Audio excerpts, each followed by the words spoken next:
Ini sudah jam 2, sebentar lagi 1 menit. Mungkin sudah bisa mulai kali Bu Mariam, Bu Ani. Eh, oh, MC-nya siapa ini? Ya, silakan Bu Loli. Assalamualaikum warahmatullahi wabarakatuh. Selamat siang dan salam sejahtera bagi kita semua. Yang kami hormati Ketua Program Studi Ilmu Perpustakaan, Ibu Siti Mariam SAG SSM Hum. Yang kami hormati dosen pengampu mata kuliah Manajemen Lembaga Arsip, Ibu Dr. Lolita Sari SAG MHum MSI dan Bapak Mukmin Suprayogi MSI. Yang kami hormati narasumber kuliah dosen tamu Ibu Wahyu Setianingsih SHMM, serta yang kami hormati para tamu undangan dan peserta kuliah dosen tamu yang berbahagia. Puji syukur kita panjatkan kehadirat Allah Subhanahu wa Ta'ala, karena atas nikmat sehat dan karunia-Nya, kita dapat mengikuti acara kuliah dosen tamu pada hari ini. Tak kenal maka tak aruf. Hadirin yang saya hormati, perkenalkan, saya Tengku Dea Sandri Fariska Ferry, mahasiswi Ilmu Perpustakaan, selaku Master of Ceremony yang akan memandu jalannya acara kuliah dosen tamu pada siang hari ini. Sebelum acara dimulai, saya menghimbau kepada seluruh peserta untuk menyalakan kamera selama acara kuliah dosen tamu berlangsung, menonaktifkan mikrofon selama sesi pemaparan materi, serta tetap mengikuti kegiatan hingga acara selesai.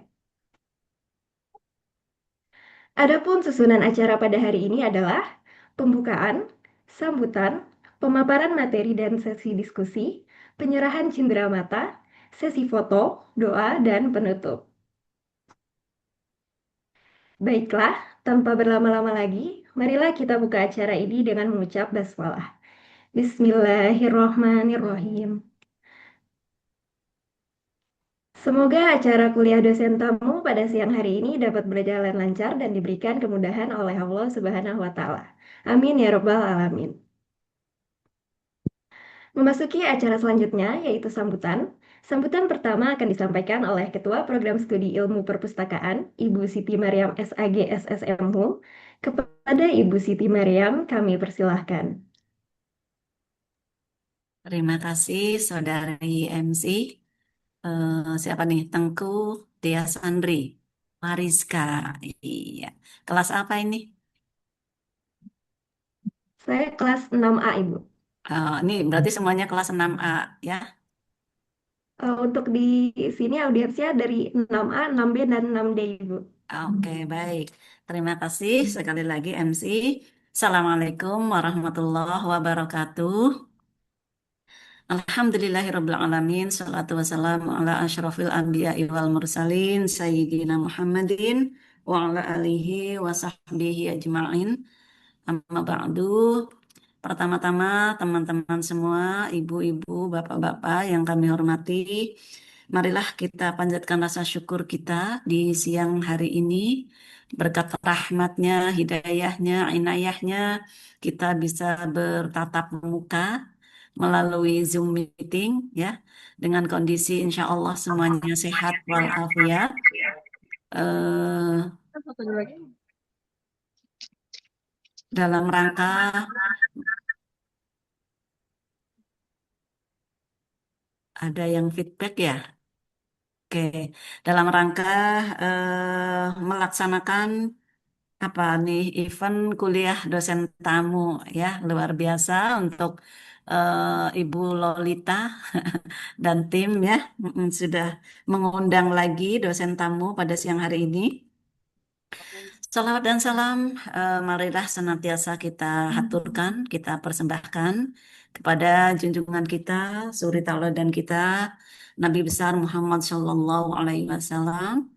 Mudah-mudahan kita menjadi bagian dari umat beliau yang senantiasa mengikuti langkah-langkahnya, mengikuti teladan-teladannya, dan kelak mudah-mudahan juga menjadi umat yang mendapatkan syafaat dari beliau. Amin ya robbal alamin. Eh, Teman-teman semua, wabil khusus Ibu siapa dosen tamu kita hari ini? Ibu Wahyu Setianingsih SH MM. Betul Ya, Bu Loli? Oke. Betul, Salam Ibu. kenal Ibu, panggilannya apa? Bu Aning. Bu Aning. Bu Apa? Aning. Bu Iya, Bu Aning. Aning benar. Iya, Aning Oke. aja. Salam kenal Bu Aning. Saya belum pernah ketemu ini mohon maaf.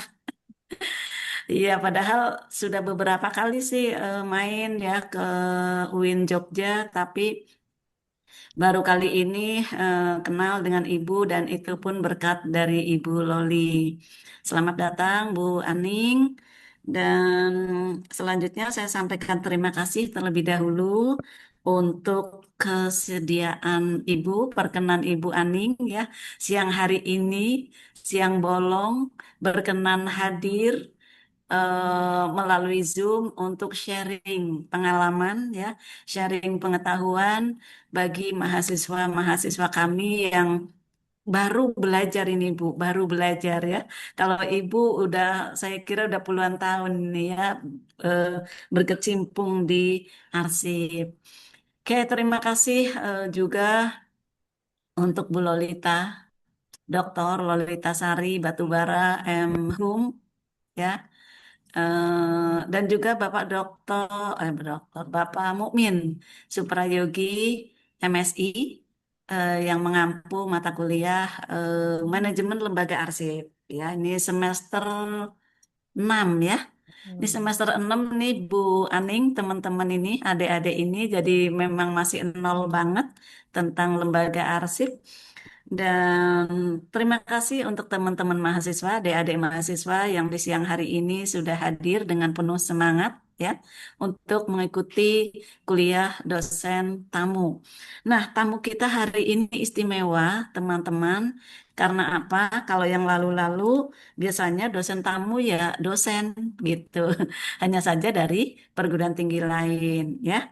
Tapi alhamdulillah Bu Loli tidak hanya menghadirkan dosen, tapi juga mengundang praktisi yang betul-betul pakar dan sangat pengalaman dan profesional di bidang pekerjaannya. Ini menjadi nilai yang sungguh luar biasa, ya, nilai plus yang sungguh luar biasa, dan wajib nih teman-teman menyerap ilmu beliau dengan semangat, dengan baik, ya. Karena eh, beberapa waktu yang lalu mungkin Bu Loli mengundang tamu dari ANRI, ya. Dosen dari ANRI.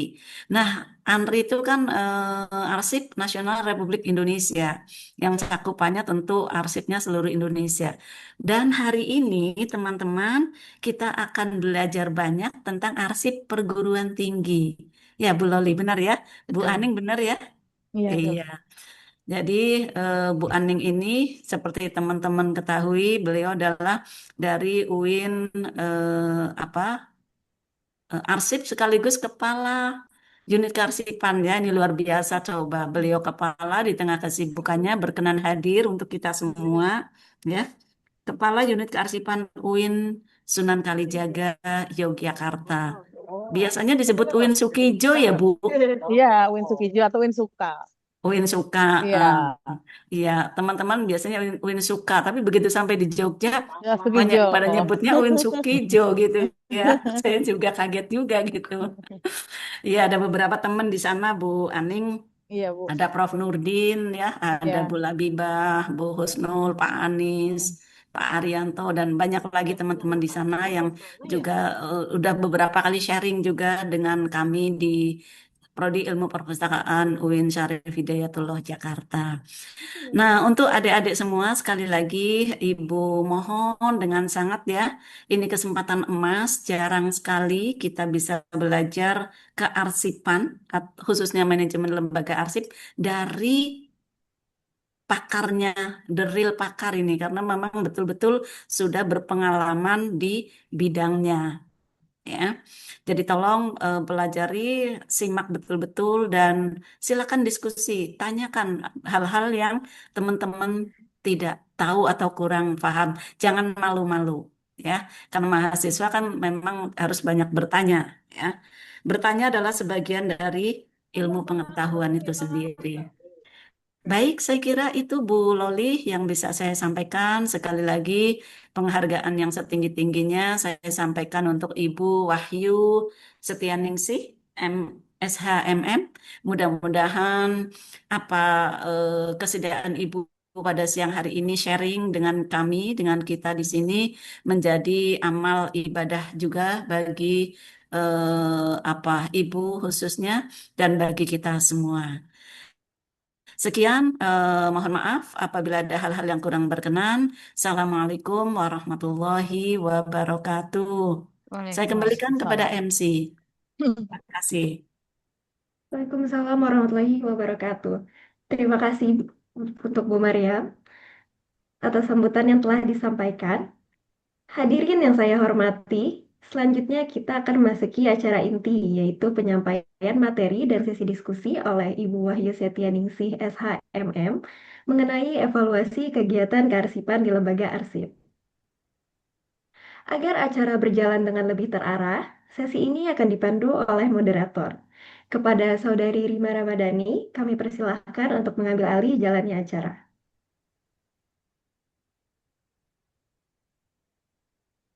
Baik, terima kasih kepada MC atas kesempatan yang sudah diberikan kepada saya. Bismillahirrahmanirrahim. Assalamualaikum warahmatullahi wabarakatuh. Waalaikumsalam warahmatullahi wabarakatuh. Rabbi shrahli sadri wa yassirli amri wahlul uqdatan min lisani yafqahu qauli. Selamat siang dan salam sejahtera untuk kita semua. Semoga kita semua selalu dalam keadaan sehat walafiat.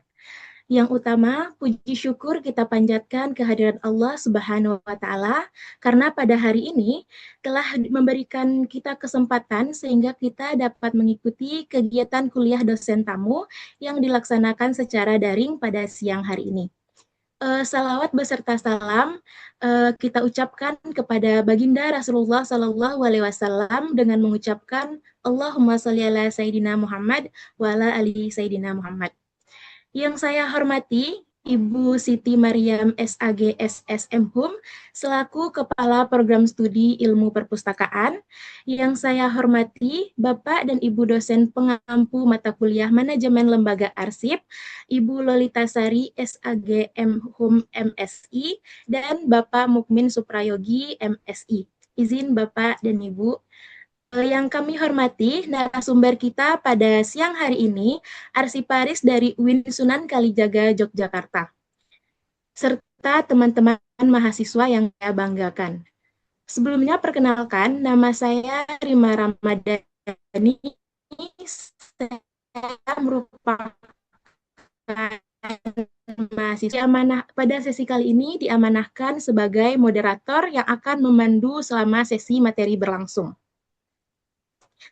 Oke, pada sesi materi kali ini kita akan membahas mengenai topik evaluasi kegiatan kearsipan di lembaga arsip itu sendiri.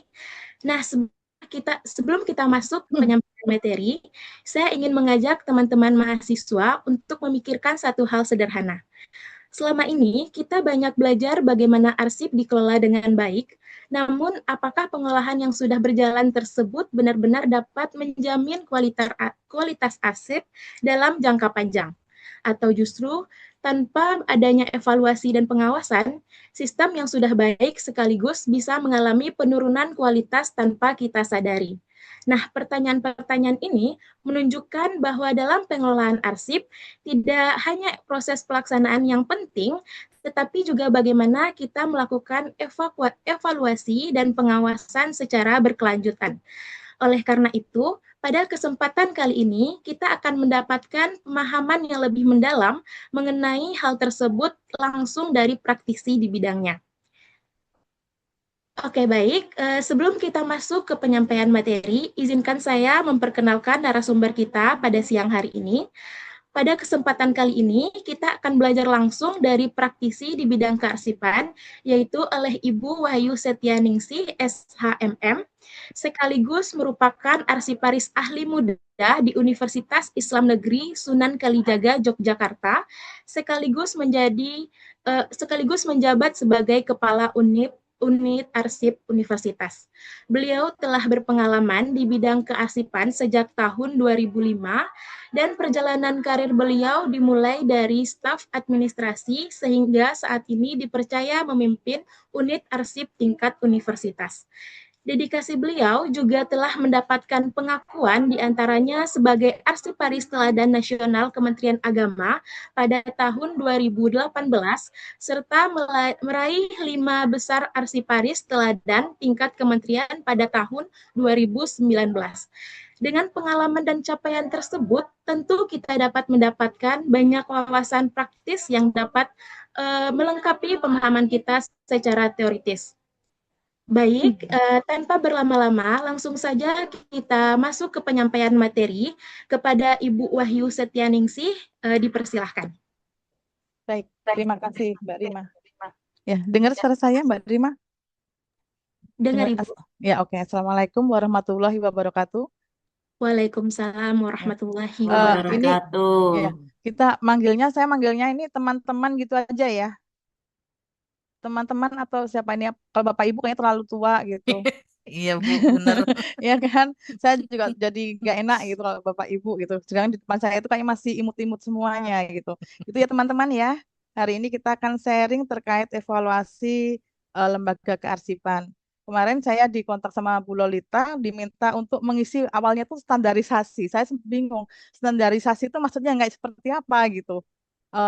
Itu pokoknya tentang standarisasi lembaga kearsipan Mbak Aning, kayak semacam evaluasi. Nah, dari situ saya paham yang dimaksud berarti mungkin semacam pengawasan gitu ya teman-teman ya. Izin saya share screen ya materinya ya.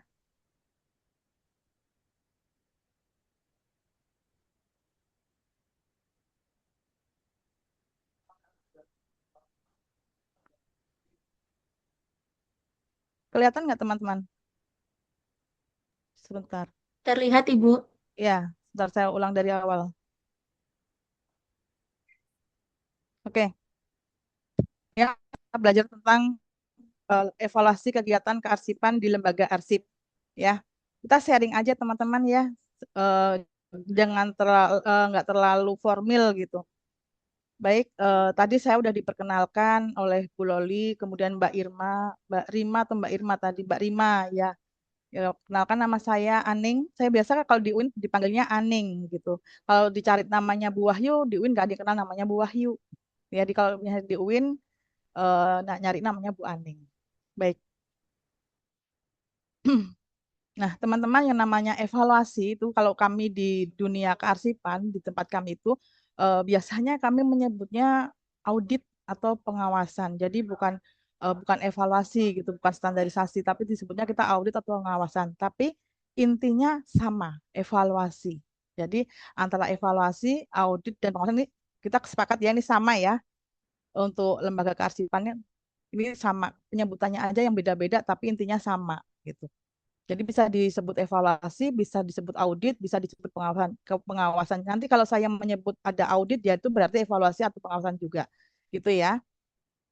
Baik, tujuannya apa? Kalau misalnya kita melakukan suatu pengawasan kearsipan atau pengawasan lembaga kearsipan atau audit, tujuannya adalah untuk menjamin akuntabilitas pemerintahan.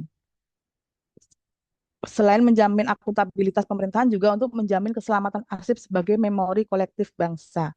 Kalau teman-teman saat ini ada di UIN Jakarta, berarti untuk menjamin keselamatan memori kolektif bangsa yang ada di UIN Jakarta, gitu ya. Karena semua kegiatan teman-teman di UIN Syarif itu kan dibiayain oleh negara ya. Maka arsip yang tercipta itu juga merupakan arsip negara. Oleh karena itu perlu dijamin keselamatannya, gitu ya. Nah, ini teman-teman. Jadi eh, pengawasan kearsipan ini sebagai early warning system. Artinya apa? Jadi eh, dengan adanya pengawasan itu kita tidak melakukan apa namanya pengelolaan secara serampangan. Ya, jadi biar pengelolaan arsipnya itu baik, itu gimana caranya? Nah, setelah baik itu harus ada pengawasan. Kadang kita merasa bahwa kita sudah melakukan pengelolaan arsip secara baik, kita udah bagus kok arsipnya kami di sini di lembaga kami sudah bagus, Bu. Jadi tidak perlu adanya pengawasan. Nah, itu hal yang menurut kami itu kurang tepat. Jadi walaupun sudah bagus, itu perlu adanya pengawasan, perlu adanya evaluasi, perlu diaudit. Jadi biar apa? Biar lebih teratur lagi, lebih terarah lagi. Karena untuk pengelolaan kearsipan itu kan ada instrumen yang harus ditaati. Ada instrumen, ada peraturan yang ditaati. Nah, di situ perlu adanya evaluasi. Sudah sesuai belum dengan aturan yang berlaku? Ada nggak celah, misalnya ada kelemahan dalam pengelolaan kearsipan yang selama ini di unit. Nah, ini perlunya adanya pengawasan di situ. Jangan karena merasa kita sudah rapi, sudah gampang menemukan kembali arsip yang dibutuhkan, kemudian kita tidak melakukan pengawasan. Nah, itu yang hal yang salah, teman-teman. Jadi, perlu sekali pengawasan ini, ya. Cuma sayangnya di realita kehidupan di perguruan tinggi untuk saat ini di terutama perguruan tinggi di bawah Kementerian Agama, itu kita belum ada yang namanya pengawasan. Jadi selama ini pengawasan ini baru ada di bawah Kemendikbud ya, Kemenristek-Dikti kalau di perguruan tinggi. Nah, kalau yang di Kemenak belum ada. Karena salah satu syarat adanya pengawasan itu kita harus ada LKPT. Sedangkan di bawah Kementerian Agama ini kita belum ada LKPT. LKPT itu lembaga perguruan tinggi, lembaga kearsipan perguruan tinggi. Nah, di bawah Kementerian Agama belum ada satupun yang memiliki LKPT. Itu ya teman-teman ya. Kalau di UIN ada unit arsip tapi belum berbentuk lembaga. Jadi masih berbentuknya unit. Jadi belum berdiri sendiri itu belum. Nah, padahal syaratnya itu kita harus ada LKPT. Nah, ini teman-teman salah satu early warning-nya. Jadi misalnya contohnya seperti ini. Saya di share screen saya ini misalnya ada orang mencari arsip sejarah. Kok nggak ada? Ya gitu kan. Aduh, di mana nih arsip sejarah berharga kita? Kok kosong semua gitu. Dia nyari arsip, dia nggak tahu, kok nggak ada gitu kan. Akhirnya apa? Dia kehilangan ketersediaan arsipnya itu, jadi hilang. Ini pernah sekali saya pernah ngalamin ini. Jadi suatu ketika di tempat kerja saya itu ada orang mencari arsip namanya SK Pendirian Prodi. Namanya SK Pendirian Prodi itu kan arsip vital ya teman-teman ya. Selama Prodi itu berdiri, maka arsip tentang SK Pendirian Prodi itu harus selalu ada. Nah, ketika dicari itu tidak ada. Otomatis ketika tidak ada, maka nah kehilangan kehilangan arsip yang bernilai sejarah tadi. Arsip vitalnya malah hilang. Nah, karena mungkin selama ini belum ada pengawasannya, jadi selama ini merasa bahwa sudah rapi kok ini, tapi ketika dicek ternyata nggak ada. Nah, itulah mengapa kita butuh namanya pengawasan. Oke ya. Kemudian pengawasan ini memastikan arsip diidentifikasi dan diselamatkan. Karena tadi udah merasa udah rapi, udah oke, kita nggak butuh pengawasan, padahal ternyata ketika dicari nggak ketemu. Nah, ini salah satu kenapa butuh pengawasan. Kemudian karena kita kehilangan arsip tadi, kita kehilangan memori kolektif, maka kita juga akan terganggu operasional organisasi. Akhirnya apa? Ketika tadi SK yang dicari tadi nggak ada, ketika akan mendirikan prodi yang lain, dia prodi S1 kebetulan yang hilang, dia dibutuhkan untuk mendirikan prodi S2-nya, dia nggak bisa untuk pengajuannya. Contoh konkretnya seperti itu kalau tempat kami. Nah, akhirnya apa? Organisasi terganggu. Asetnya juga hilang. Ya kan? Sistemnya jadi kacau. Nah, jadi teman-teman sistem kearsipan yang baik itu memastikan aset dan kelancaran operasional itu terjaga. Salah satu fungsinya tadi, salah satu kenapa kita butuh adanya pengawasan itu. Ya, agar operasional organisasi organisasi tidak terganggu. Nah, kemudian kalau misalnya tidak ada pengawasan, misalnya prosedurnya jadi lama. Biasanya kalau orang mencari dokumen gitu, butuh waktu. Kalau dia udah bagus sistemnya, udah bagus penataannya, biasa 10 menit, 5 menit itu sudah bisa ditemukan. Tapi kalau tidak ada pengawasan, dia lama bisa ininya eh, apa pelayanannya. Bisa nanti nanti kita carikan saya ada contoh nih. Bu, kita minta tolong dicarikan arsip ini. Kita butuh proses ini misalnya proses A. Karena tidak ada pengawasannya, jadi kadang dibikin lama, jadi misal 3 jam, 2 jam, 1 jam, nanti balik lagi ya, kayak gitu. Nah, jadi nggak optimal pelayanannya, itu karena pelayanannya jadi lama. Tapi kalau ada pengawasan, nanti dia akan lebih cepat, karena sudah tertata, udah diproses, udah bagus gitu, jadi lebih tertata. Berkasnya lebih cepat ditemukan, itu kalau ada pengawasan, gitu ya. Karena nanti ketika dilakukan pengawasan itu sarana temu balik, kemudian cara penemuannya itu di, diuji betul-betul teman-teman. Jadi benar-benar bisa menjamin penemuan kembali itu lebih cepat. Nah, kalau lebih cepat, otomatis waktu yang dibutuhkan juga lebih cepat, kemudian lebih efisien juga tenaga, pikirannya gitu ya. Nah, kemudian dengan adanya pengawasan ini, kita bisa menjamin kesediaan bukti akuntabilitas ya. Jadi misalnya contoh ketika ada masalah di pengadilan. Nah, itu kita bisa menunjukkan buktinya karena kita sudah tertata arsipnya. Jadi eh, adanya nanti nanti kita apa kita paparkan eh, bedanya apa antara pengawasan internal dan eksternal itu. Jadi misalnya eh, pengawasan itu nanti menjamin apa gitu ya. Jadi contohnya seperti ini. Ketika alat vital tadi saya cerita tadi, kayak misalnya SK dan Prodi tadi, itu nggak ketemu, itu kan nanti jadi bermasalah gitu kan. Nah, ketika ada permasalahan hukum juga seperti itu. Kalau misalnya tidak terjaga arsipnya, dia juga akan menjadi masalah. Nah, pentingnya pengawasan itu salah satunya itu untuk menjamin tersedianya bukti akuntabilitas dan alat bukti yang sah. Jadi ini teman-teman, kenapa kita butuh pengawasan dan pengawasan ini sebagai early warning system salah satunya itu. Nah, ini teman-teman, kadang kita udah merasa bahwa kita sudah melakukan pengelolaan arsip yang baik. Buat saya udah bagus kok, sudah oke, sudah tertata rapi untuk arsip dinamisnya. Tahu ya bisa dibedain ya arsip aktif dan inaktif. Yang saya tampilkan ini inaktif arsipnya. Ketika dia aktif, saya yakin ini sudah tertata karena yang di depan, yang di layar ini rata-rata sudah rapi. Ini berarti waktu aktif dia udah rapi. Tapi inaktifnya dia tidak tertata. Dia tidak ada daftar berkas, tidak ada daftar isi berkas. Jadi dianggap kalau sudah tertata seperti itu, ketika sudah tidak bernilai guna, dia dipinggirkan. Dianggap sudah tidak berguna. Padahal harusnya ditata, kemudian diberkaskan, ada daftar isi berkas, ada daftar berkasnya. Nah, karena dia dianggap tidak berguna, akhirnya lama-lama menumpuk. Ketika arsip ini menumpuk, inaktif menumpuk, dan tidak ada pengelolaan yang baik, maka ini jadi arsip tidak teratur. Nah, kalau sudah seperti ini, walaupun ketika dia masa aktifnya dia itu rapi, tertata dengan baik, tapi ketika inaktif dia tidak dikelola dengan baik, maka dia akan menjadi arsip kacau. Nah, kalau sudah seperti ini, teman-teman, kira-kira cepat nggak menemukan kembali ketika kita butuh arsipnya? Enggak kan? Kalau kondisi seperti ini, kita akan kesulitan. Ketika tiba-tiba ada pengawasan misalnya gitu, kita juga akan bingung. Padahal nanti ketika pengawasan itu instrumennya banyak sekali. Ada pengelolaan arsip dinamis, ada pengelolaan arsip statis.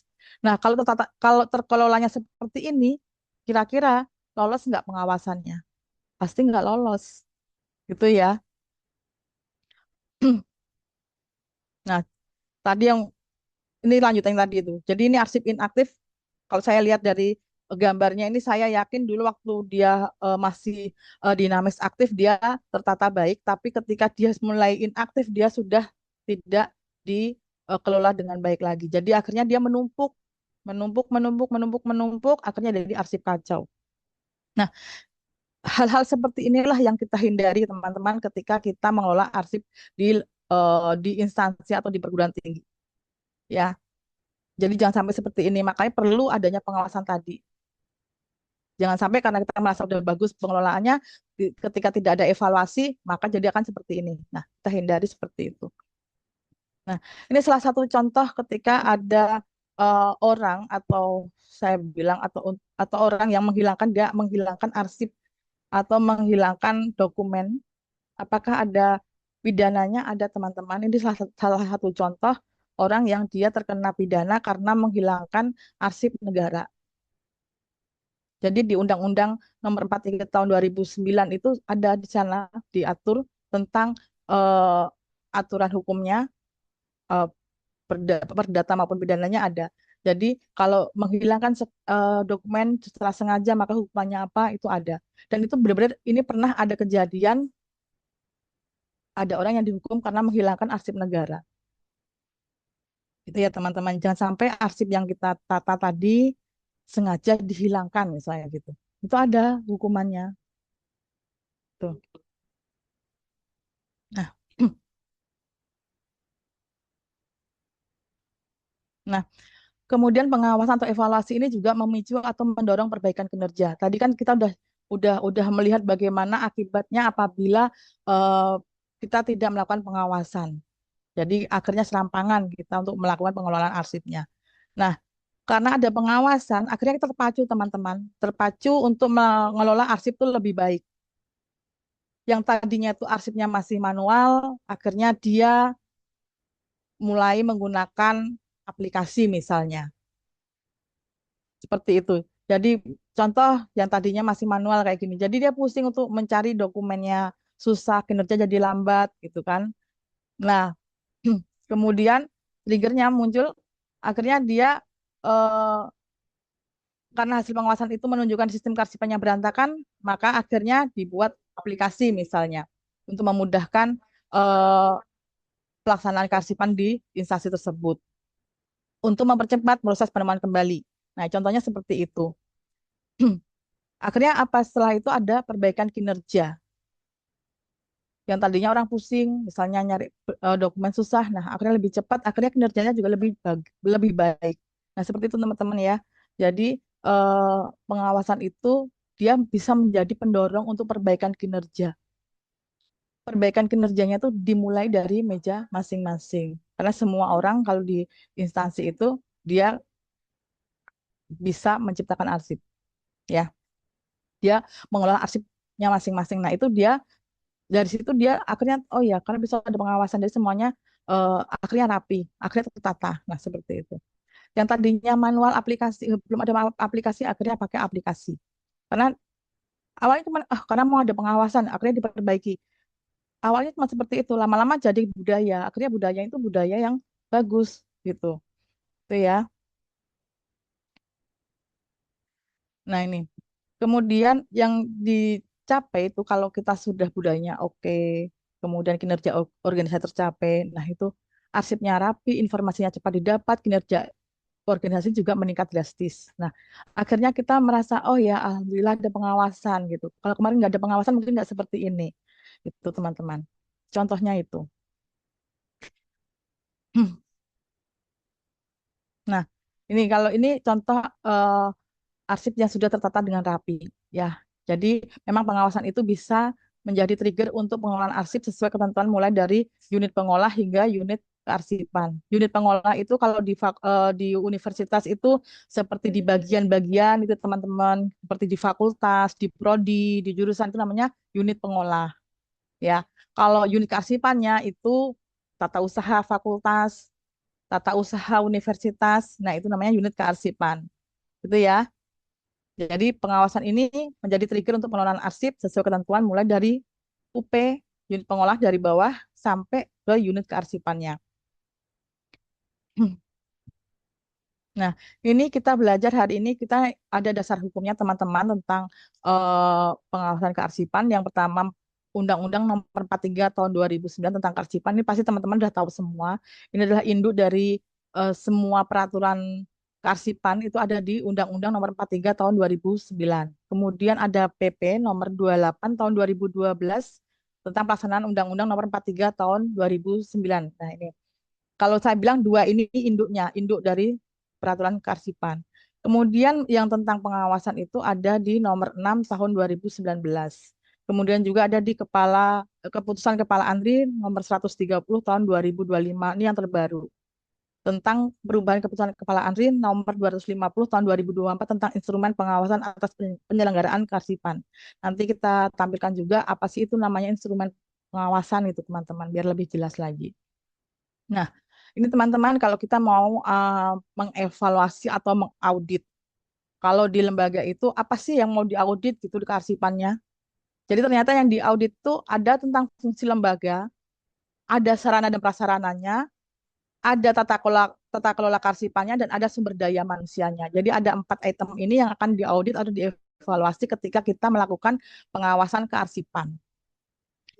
Nah, fungsi lembaga itu apa aja?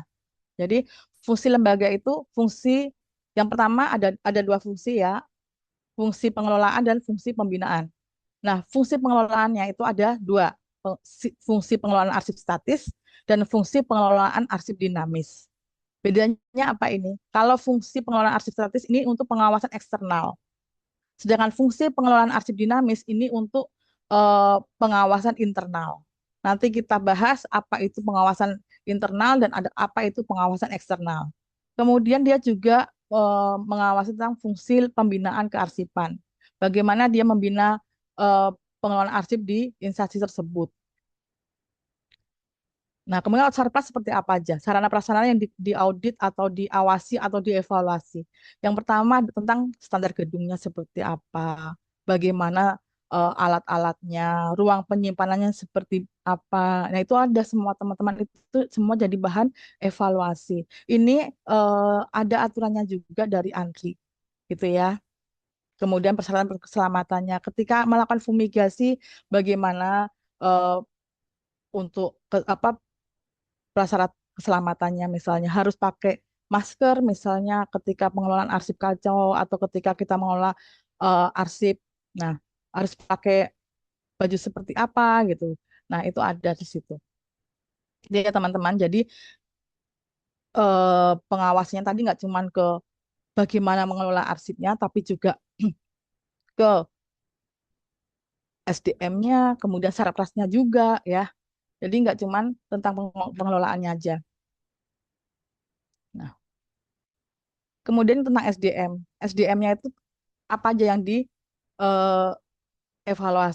Yang pertama kualifikasi, yang kedua kompetensi. Bedanya apa nih teman-teman? Kalau kualifikasi itu misalnya kualifikasi pendidikan kayak gitu, usia kayak gitu ya, gender gitu atau kemampuan gitu. Nah, itu kualifikasi. Misalnya untuk mengelola arsip dia dibutuhkan misalnya minimal ijazah SMA, kemudian umur minimal 25 tahun misalnya, sampai umur 58. Kemudian dia menguasai IT, dia menguasai misalnya dia mengelola arsip statis, dia berarti harus bisa menguasai misalnya bahasa Belanda atau dia harus bisa menguasai bahasa Jawa, nah kayak gitu. Kemudian kompetensi. Nah, kompetensi biasanya yang bersangkutan memiliki sertifikat kompetensi. Ini biasanya dilakukan atau didapatkan itu dari ANRI, teman-teman. Jadi ada di ANRI itu ada namanya sertifikasi gitu.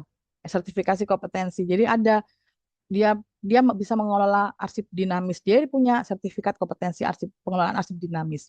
Nah, itu termasuk nilai plus ketika diadakan pengawasan. Dan ini termasuk yang ditanyakan juga ketika eh, ada pengawasan baik itu internal maupun eksternal. Itu ya. Jadi bisa dibedain ya kualifikasi apa, kompetensi itu seperti apa. Nah, kemudian tata kelola kearsipan. Nah, tata kelola kearsipan, pengawasannya itu tentang pengelolaan arsip dinamis. Kemudian pengelolaan arsip statis, arsip vital, elektronik. Nah, untuk arsip dinamis ini biasanya dilakukan oleh pengawas internal. Arsip statis itu biasanya dilakukan oleh pengawas eksternal. Jadi kalau pengawas eksternal itu lebih ke statis. Kalau internal lebih ke arsip dinamis. Arsip vital ini termasuk arsip dinamis. Jadi juga termasuk pengawasan internal. Kemudian elektronik. Kemudian penyusunan NSPK. Tahu ya teman-temannya NSPK itu apa? Tahu nggak? NSPK itu norma standar prosedur kriteria. Contohnya, gini biar gampang kalau kepanjangannya nanti lama-lama lupa. Kalau contohnya NSPK itu apa? NSPK di bidang kearsipan itu contohnya pedoman tata naskah dinas misalnya. Kemudian ada pedoman klasifikasi eh, arsip, jadwal retensi arsip, nah itu termasuk NSPK. SOP, nah itu termasuk NSPK. Itu ya. SOP di bidang kearsipan itu masuk NSPK. 4 pilar instrumen pengelolaan arsip dinamis itu juga termasuk NSPK. Itu ya. Nah, kemudian jenis lembaga kearsipannya. Nah, evaluasi ini atau pengawasan ini berlaku untuk tingkatan lembaga. Yang pertama itu LKD atau Lembaga Kearsipan Daerah, ANRI sebagai Lembaga Kearsipan Pusat, dan juga LKPT, Lembaga Kearsipan Perguruan Tinggi. Jadi ada 3 lembaga kearsipan yang dapat melakukan pengawasan.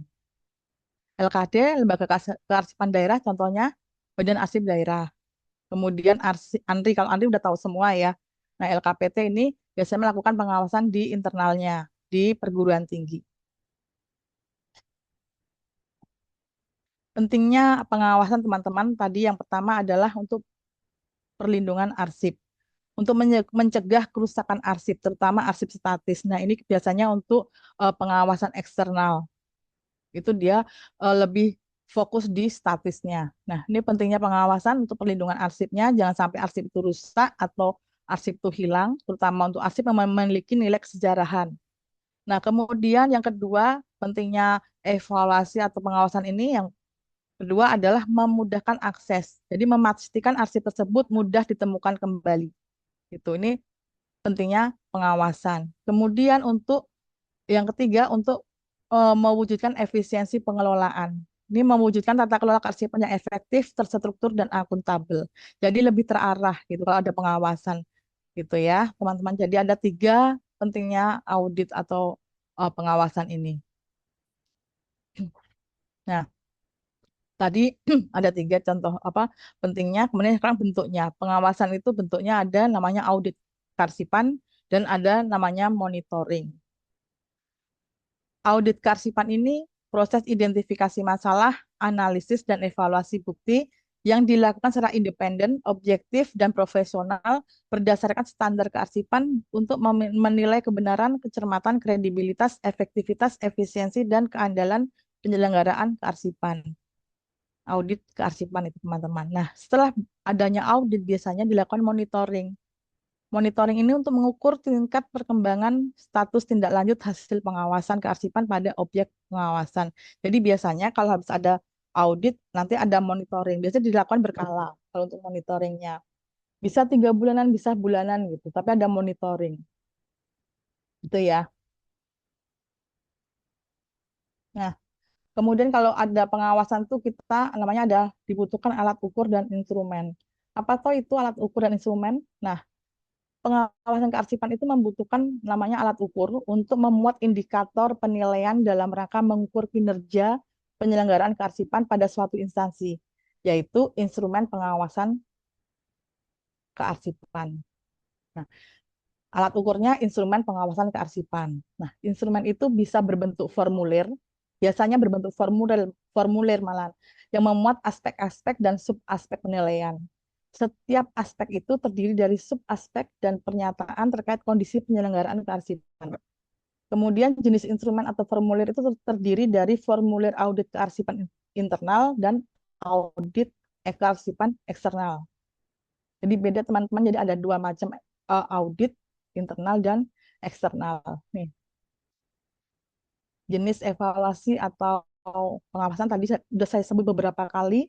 Yang pertama internal, yang kedua eksternal. Ini apa sih bedanya gitu ya? Nah, kalau tadi udah beberapa kali juga saya sebutin, kalau eksternal itu lebih ke penyelamatan arsip statis. Kalau internal lebih ke pengelolaan arsip aktif. Tapi semuanya itu mengacu atau mengawasi atau mengevaluasi tentang sistem kearsipannya. Semuanya juga eh, pengelolaan arsip. Walaupun yang di eksternal itu lebih fokus di penyelamatan arsip statis, tapi dia juga akan mengevaluasi tentang pengelolaan arsip aktifnya juga. Walaupun lebih fokusnya ke arsip statis, tapi ketika pada prakteknya kadang pengelolaan arsip aktifnya juga ditanyakan. Internal walaupun tidak fokus di penyelamatan arsip statis, tapi pada prakteknya juga mengawasi tentang penyelamatan arsip statis. Jadi hampir mirip ini teman-teman, hampir sama gitu. Instrumennya juga hampir mirip Cuma nanti yang melakukan beda gitu ya antara eksternal dan internal. Nah, ini pengawasan kearsipan internal. Sebentar, saya sampai jam berapa ini Mbak Rima untuk pemaparan materinya?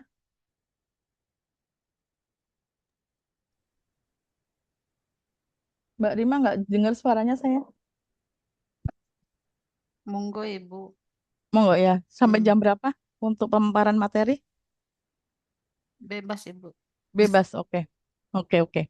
Nah, ini pengawasan kearsipan internal yang disebut pengawasan kearsipan internal itu bisa dilakukan oleh unit kearsipan pertama itu pada sekretariat lembaga negara terhadap unit kerja setingkat eselon 2, kemudian unit kearsipan 2 jika memiliki unit kearsipan berjenjang, atau unit kearsipan 2 pada lembaga negara terhadap unit kearsipan 3 dan jenjang berikutnya sesuai wilayah kewenangannya. Bisa juga dilakukan oleh unit kearsipan 1 pada pemerintah daerah atau provinsi, kabupaten atau kota terhadap seluruh perangkat daerah pada pemerintah daerah, provinsi, kabupaten, kota sesuai wilayah kewenangannya. Jadi contohnya kalau ini di Pemda itu kayak badan arsip, teman-teman. Nah, badan arsip itu bisa melakukan pengawasan internal terhadap OPD di bawahnya itu. Contohnya seperti itu. Nah, kemudian unit kearsipan 1 pada PTN, itu berarti LKPT, ya, terhadap satuan kerja pada rektorat, fakultas, civitas akademika, dan unit dengan sebutan lain di lingkungan PTN. Nah, itu contohnya seperti itu. Jadi pengawasan kearsipan internal itu kalau di pemerintah daerah itu dilakukan oleh kayak badan arsip, ya, kalau badan arsip itu terhadap OPD yang di bawahnya. Kalau yang di LKPT itu LKPT terhadap rek, eh, satuan kerja pada rektorat pada bagian-bagian dia sebagai unit pengolahnya, sebagai unit pencipta arsip, kemudian di fakultas, di prodi-prodi itu, kemudian eh, unit lembaga gitu ya di bawah PTN tersebut. Itu untuk pengawasan kearsipan internal. Nah, ini Nah, itu bisa pengawasan kearsipan internal ini bisa di kementerian, bisa di lembaga, bisa di badan, bisa di TNI Polri, di lingkungan tersebut teman-teman ada di DPR, MPR, DPD gitu. Nah, evaluasi atau pengawasan internal itu merupakan evaluasi yang dilakukan oleh tim pengawas kearsipan internal atas pengelolaan arsip dinamis di lingkungan pencipta arsip. Jadi ini tadi lebih ke arsip dinamis, walaupun pada prakteknya kadang juga dia menyinggung masalah arsip dinamis statis, tapi tidak terlalu dominan, lebih dominan di arsip dinamisnya. Biasanya dilakukan oleh lembaga kearsipan terhadap unit kearsipan dan unit pengolah. Ini ya, teman-teman, kalau misalnya di perguruan tinggi berarti LKPT, lembaga kearsipan perguruan tinggi, ke bagian-bagian atau fakultas, unit lembaga yang ada di universitas. Bisa dipahami ya. Kalau di pemerintah daerah itu berarti kayak badan arsip daerah itu. Kemudian dia melakukan pengawasan internal ke OPD yang di bawah Pemda. Tuh. Nah, ketika kita melakukan pengawasan internal itu perlu dibentuk tim. Nah, ada dibentuk timnya. Itu yang pertama ada pengarahnya, timnya itu. Kalau di pusat ada sekjen atau sekretaris utama, kemudian kalau di bawah sekretaris daerah, provinsi, kabupaten, kota. Kalau di universitas itu ada wakil rektor atau sebutan lain yang membidangi urusan administrasi. Ini untuk pengarahnya. Kalau di BUMD atau BUMN yang setingkat itu sekretaris perusahaan atau yang setingkat.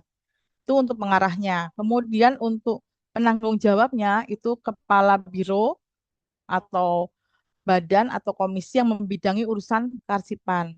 Kemudian kepala LKD provinsi, kabupaten atau kota, kemudian kepala arsip universitas atau pejabat yang membidangi urusan kearsipan atau pimpinan divisi perusahaan yang membidangi urusan administrasi ini penanggung jawabnya.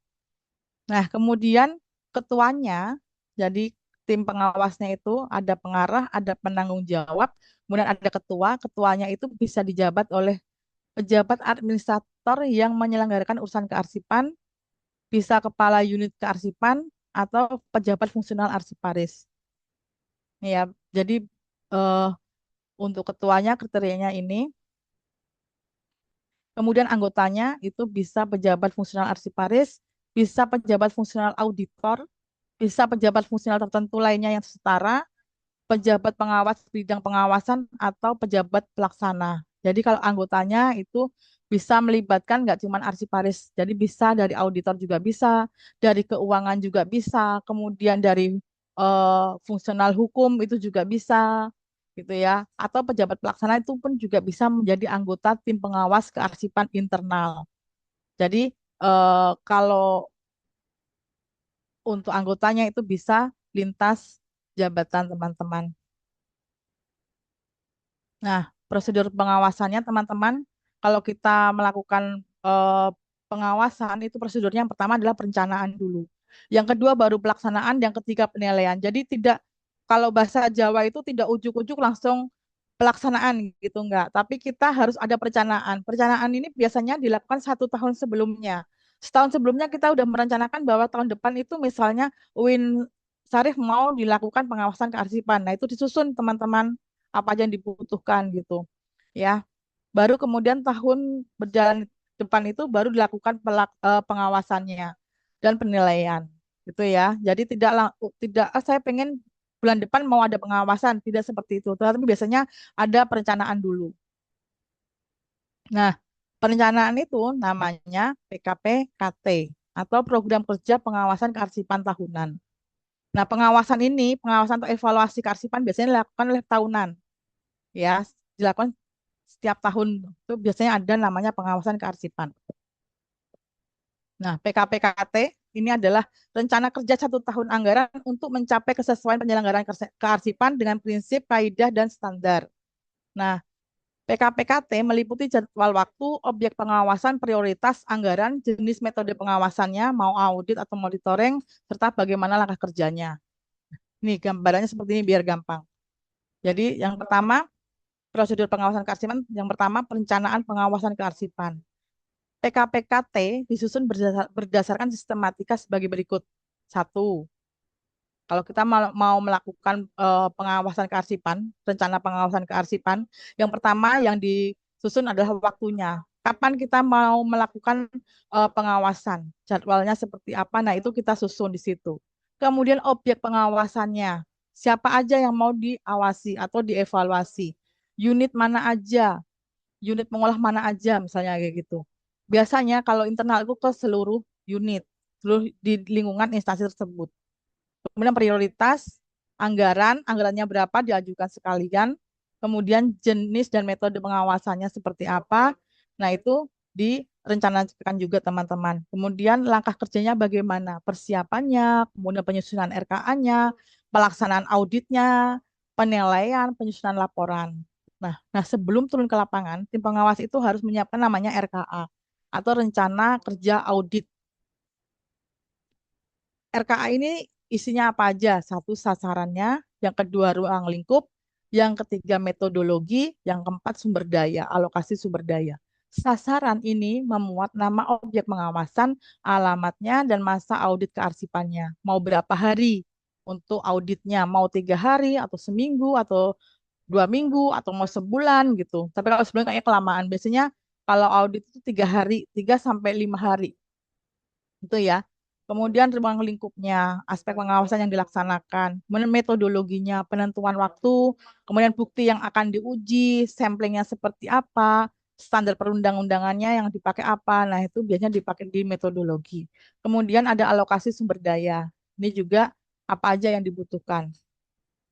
Nah, ini prosedur pengawasan kearsipannya. Yang kedua adalah pelaksanaan pengawasan. Tadi udah perencanaannya. Yang kedua sekarang ini kita pelaksanaan. Kalau pelaksanaan itu biasanya udah masuk di pengawasan, biasanya yang pertama dilakuin apa? Ada entry meeting. Nah, ketika entry meeting ini tim pengawas kearsipan menjelaskan maksud dan tujuannya dia untuk melakukan pengawasan kearsipan di unit tersebut. Dasar hukum pelaksanaannya apa? Kemudian jadwal kegiatannya kapan aja dilakukan pengawasan kepada penanggung jawab objek pengawasan. Jadi yang pertama ada entry meeting. Jadi kayak kulon nuwun kalau orang Jawa bilang ke unit mengolahnya masing-masing itu kalau di perguruan tinggi. Berarti biasanya dikumpulin gitu kayak semacam rapat gitu. Di situ ada unit pengolah, kemudian ada tim pengawas. Nah, itu istilahnya tim pengawasnya itu kulon nuwun kalau kita mau melakukan pengawasan di Misalnya di UIN Syarif, misalnya kayak gitu. Nah, setelah entry meeting, kemudian ada pengisian instrumen. Biasanya pada hari yang sama, pengisian instrumennya itu, ini biasanya tim pengawas itu sudah menyiapkan instrumen pengawasan dalam format Excel. Jadi kemudian yang di unitnya itu diminta untuk mengisi instrumen pengawasan tadi itu.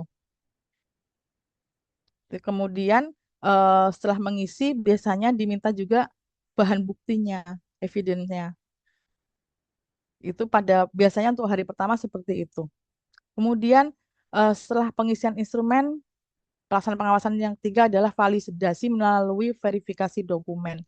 Tim pengawas kearsipan itu meminta bukti dukung atau portofolio dari arsip sesuai dengan aspek pengawasan guna validasi melalui verifikasi dokumen. Jadi tadi sudah mengisi instrumennya yang tadi berbentuk Excel, kemudian ada bahan buktinya, kemudian divalidasi teman-teman sesuai enggak, benar enggak kayak gitu. Nah, itu ada validasinya. Setelah ada validasi, dilakukan juga proses wawancara objek pengawasan. Nah, tim pengawas kearsipan itu melakukan wawancara terhadap objek pengawasan untuk memperoleh informasi tambahan dan memberikan keyakinan dalam mengisi instrumen audit. Nah, selain wawancara, kemudian tadi udah mengisi instrumen, ada validasi, dilakukan juga pengamatan langsung dan uji petik. Uji petik itu semacam uji sampling.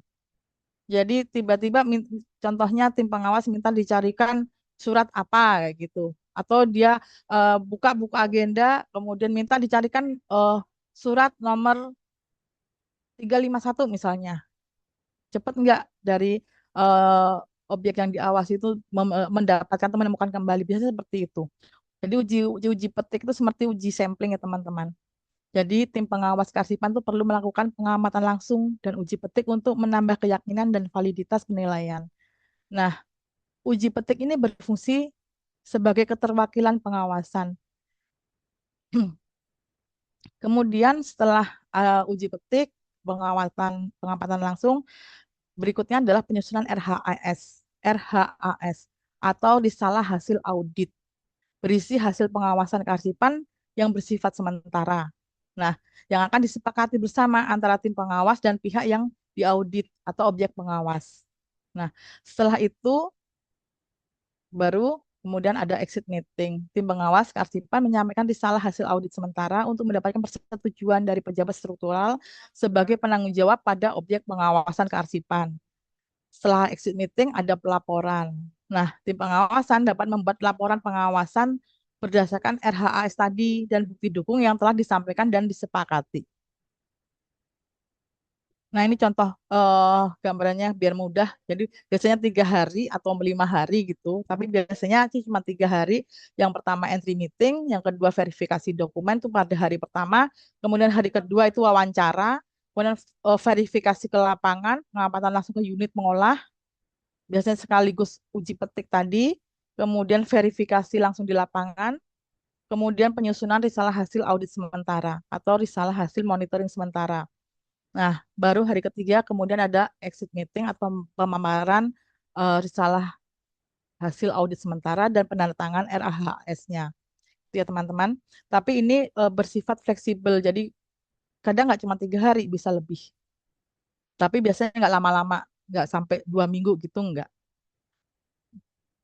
Nah, teman-teman ini catatan penting ketika dilaksanakan pengawasan kearsipan internal. Jadi tim pengawas kearsipan internal itu wajib mencatat dan mendokumentasikan hasil kegiatan verifikasi dokumen, wawancara, dan pengamatan langsung.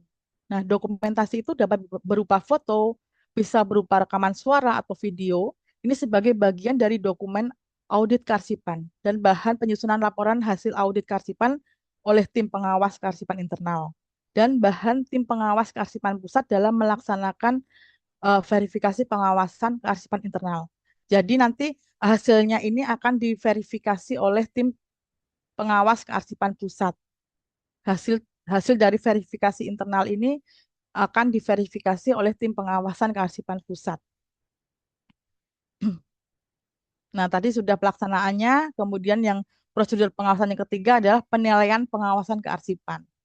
Nah, ruang lingkup penilaian kegiatan pengawasan kearsipan internal itu meliputi yang pertama, aspek pengelolaan arsip dinamis, ada bagaimana arsip itu diciptakan, penggunaannya bagaimana, pemeliharaan arsipnya, kemudian penyusutannya. Ini biasanya penciptaan arsip itu sesuai nggak dengan tata naskah dinasnya. Bagaimana implementasi klasifikasi arsip dalam penciptaan arsip. Ini nanti muncul di pengawasan.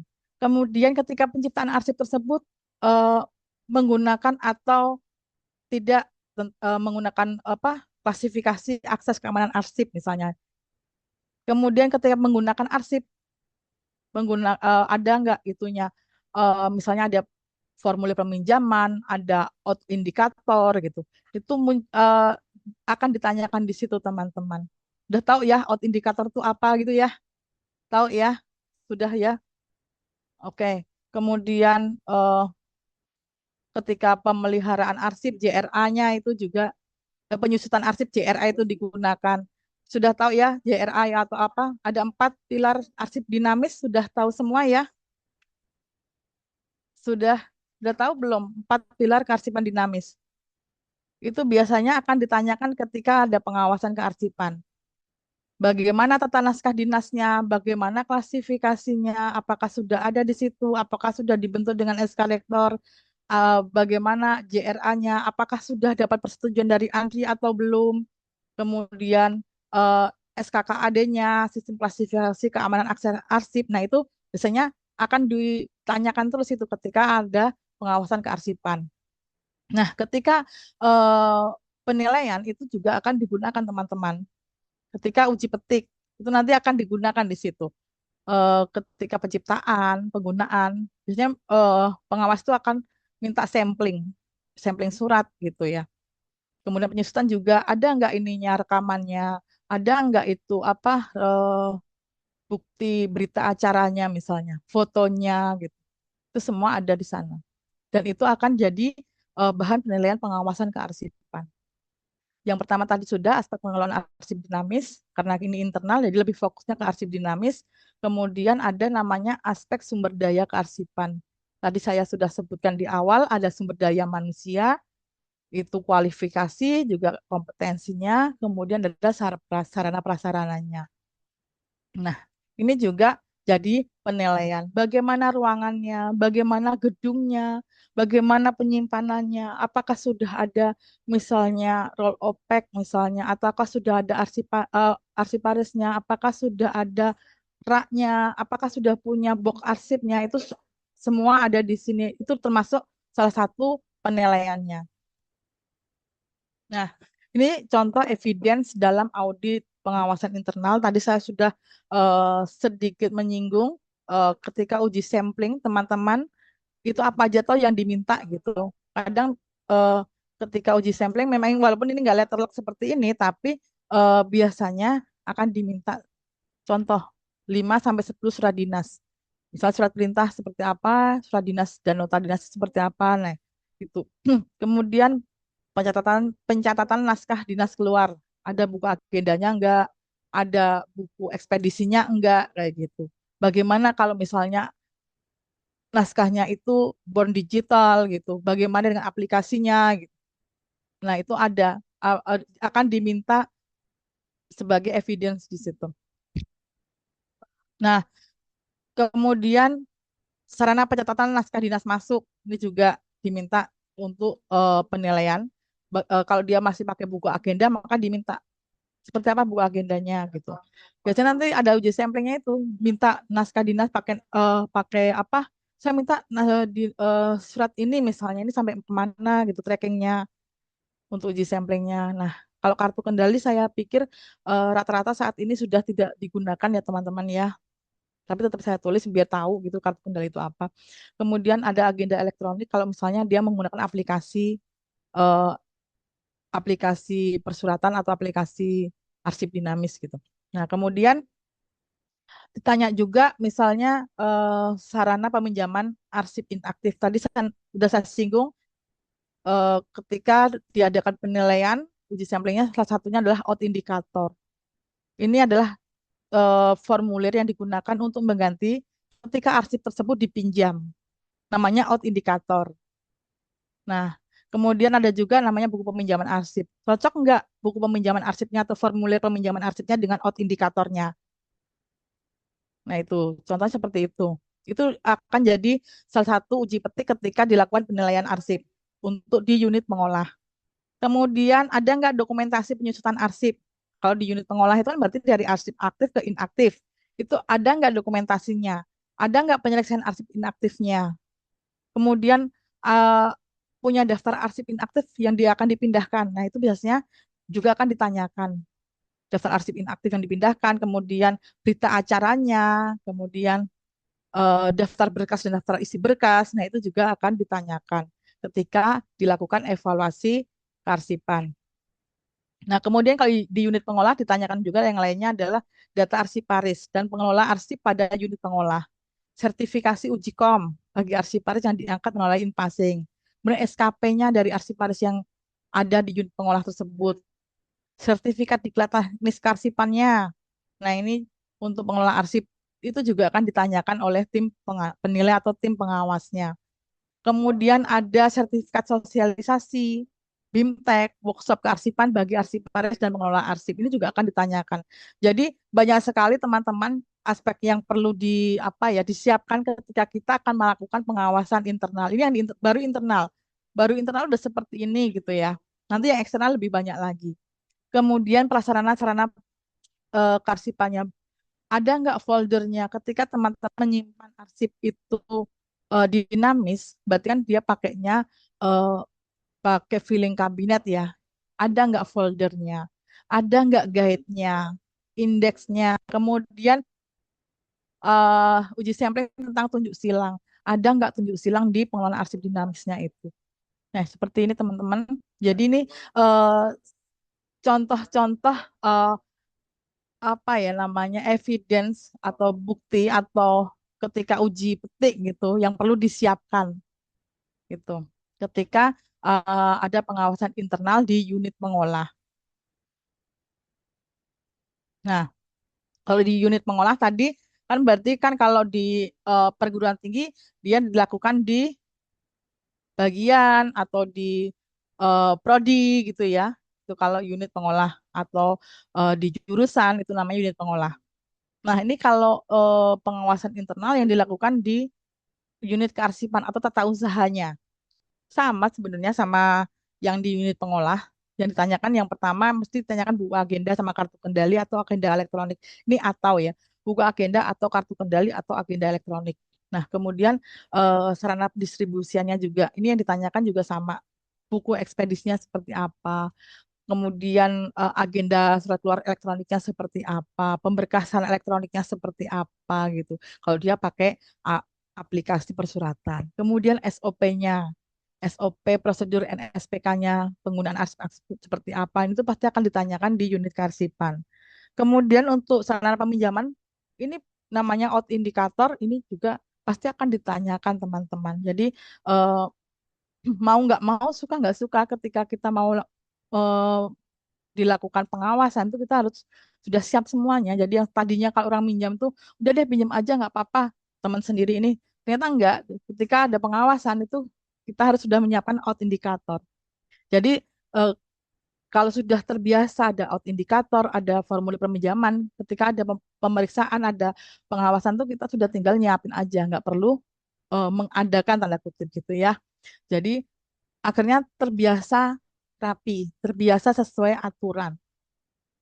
Kemudian ada nggak daftar arsip inaktifnya? Itu kalau di unit kearsipan. Karena kalau unit kearsipan itu lebih ke arsip inaktif. Kalau unit pengolah tadi arsip aktif.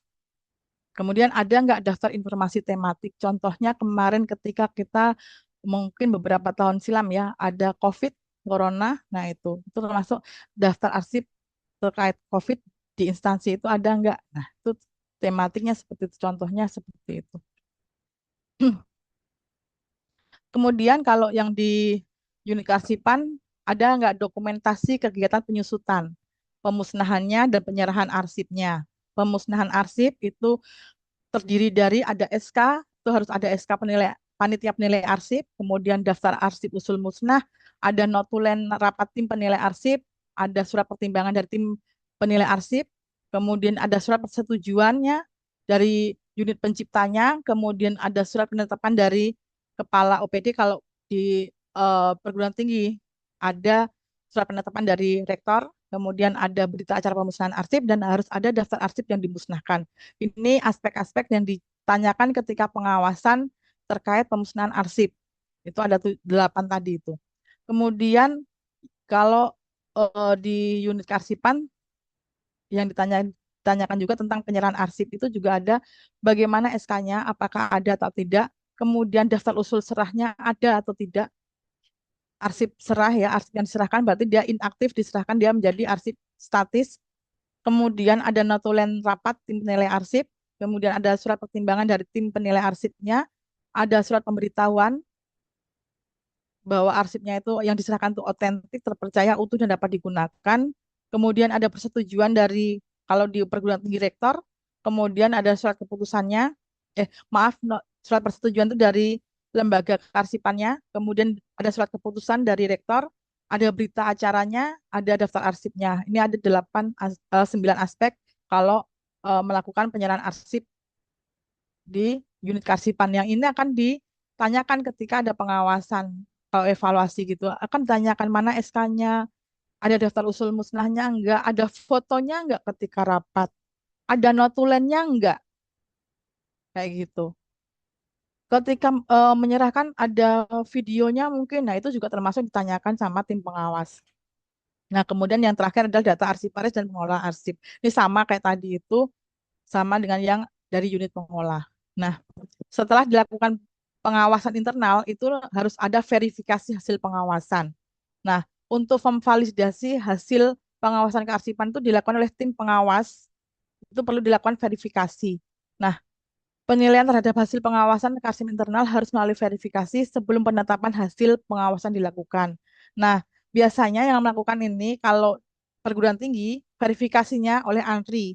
Jadi tadi itu dari LKPT itu melakukan pengawasan internal di unit di perguruan tinggi, nanti hasil pengawasannya diverifikasi oleh ANRI.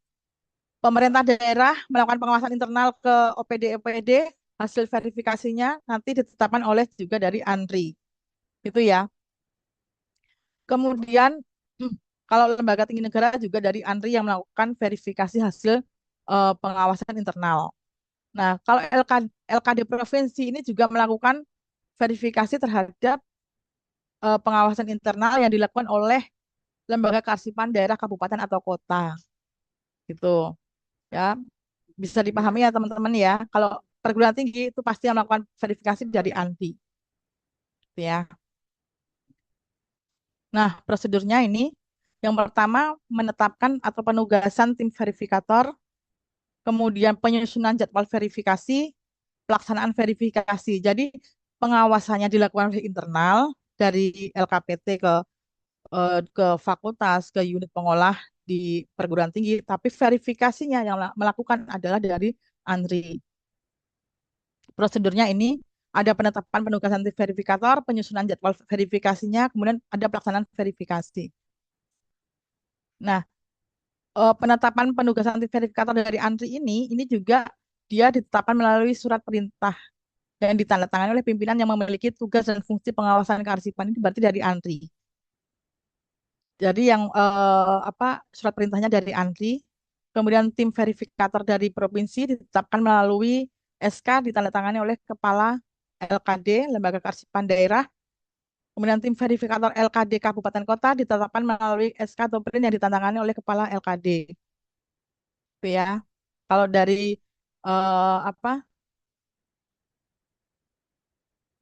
lembaga kalau dari perguruan tinggi itu dari rektor yang menetapkan.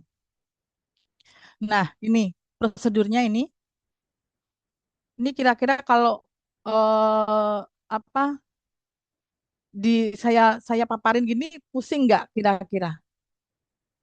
Ini terlalu dalam banget soalnya. Kalau tentang pengawasan internal yang ini pokoknya ada intinya gini, pengawasan internal itu dilakukan oleh kalau di perguruan tinggi LKPT ya ke unit pengolah itu fakultas, unit, lembaga gitu. Nah, nanti hasilnya verifikasinya dilakukan oleh ANRI. Itu ya teman-teman ya. Kalau prosesnya seperti ini nggak usah saya jelasin ya, nanti tambah pusing teman-teman. Tadi saya nanyain NSPK aja nggak tahu, ya kan? Nanti pusing lagi gitu kan? Oke, ini nggak usah, lewat aja. Nah, ini teman-teman, kenapa pengawasan internal itu penting? Karena ternyata pengawasan internal itu memiliki nilai 40% untuk hasil total dari pengawasan kearsipan keseluruhan. Jadi pengawasan kearsipan secara keseluruhan itu nilainya akumulasi dari pengawasan kearsipan eksternal dan pengawasan kearsipan internal. Jadi ini nilainya tadi yang internal ini 40%. Setelah selesai pengawasan internal, maka dilakukan pengawasan eksternal. Setelah kita melakukan kalau di perguruan tinggi itu setelah LKPT melakukan pengawasan di fakultas, di prodi, selanjutnya hasilnya dikirim ke ANRI. Nah, dari ANRI nanti muncul verifikasinya dan akan dilakukan pengawasan kearsipan eksternalnya. Gitu ya. Jadi ada memang keterkaitan antara internal dan eksternal. ANRI tidak akan melakukan pengawasan eksternal kalau kita belum melakukan pengawasan internal. Oke ya. Jadi gitu. Nilainya ada 40 dan 60%. 40 untuk internalnya, kearsipan eksternalnya 60%. Nah, ini contoh eh, penilaiannya. Kalau nilainya itu AA itu sangat memuaskan. Kalau C itu dia kurang, kalau D itu dia sangat kurang. Kategorinya seperti ini. Tuh. Tadi yang sudah internal, sekarang kita bahas masalah eksternal. Nah, kalau evaluasi eksternal itu intinya gini, dilakukan oleh ANRI atau Lembaga Kearsipan Daerah. Itu audit eksternal atau pengawasan eksternal. Pengawasan yang dilaksanakan oleh tim pengawasan atas penyelenggaraan kearsipan pada pencipta arsip dan lembaga kearsipan. Nah, catatannya apa? LKPTN tidak dapat melakukan audit eksternal.